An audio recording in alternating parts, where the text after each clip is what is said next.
Hello, good morning my family. আমি পাপিয়া। তোমরা দেখছো আমার একটা ছোট্ট মিনি ব্লগ। এর কারণ হচ্ছে 3 দিন ধরে আমার শরীরটা খুবই খারাপ, মানে খুব উইকনেস লাগছিল। আজ একটু বেটার আছি।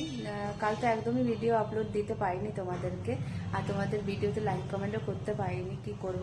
তো আজ একটু বেটার আছে, ওই জন্য তোমাদের ভাবলাম গুড মর্নিং বলি। আর এদিকে দেখো আমার জলখাবারে কি আছে, মুড়ি চানাচুর। তো এতটা আমি খাবো না, কারণ আমার ছেলে মুড়ি চানাচুর খেতে খুবই ভালোবাসে। আর কাল মাথাটা এত ব্যথা করছিল যে ভাগ্নি আমাকে দেখো মাথায় চিপকু চিপকু করে তেল দিয়ে দিয়েছে, নারকেল তেল মাসাজ করে দিয়েছিল খুব সুন্দর করে। তো কি করছিস?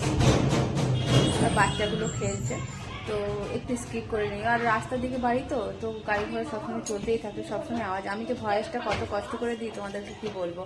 তো এতটাই ব্যথা করছিল যে কি হলো রে, দেখছো তো ভিডিও করার টাইমে এরকম হয়।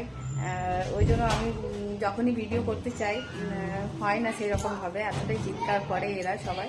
যেহেতু বাচ্চা আছে বাড়িতে, এখন সবার ছুটি চলছে, ওই জন্য।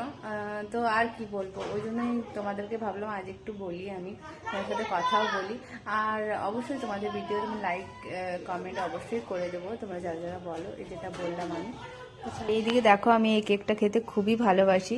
তো বর এনে দিয়েছে রাত্রেবেলা, কিন্তু আমার শরীরটা যেহেতু ভালো ছিল না, আমি খেতে পারিনি। সকালবেলাও একটা এনেছিল, তো কি বলবো, ওইটা তো খেতেই পারলাম না। তো এটাও রাতে খাইনি, তো একটু এখন খাবো, কারণ ও এত ভালোবেসে এনে দিয়েছে আমার জন্য।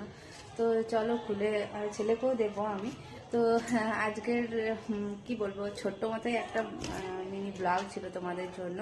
কেমন লাগলো অবশ্যই কিন্তু কমেন্টে জানিও। আর অবশ্যই তোমাদের পাশে আমি সবসময় আছি। তোমরা যারা আমাকে বলো ফলো করতে, আমি তোমাদের ফলোও করে দিই। তোমরা ভালো করে একটু দেখো। আর আমার গ্রুপ আছে একটা, এবি লাইফ টাইম বলে, তো তোমরা ওইটাতে জয়েন হবে প্লিজ। তো চলো, টাটা।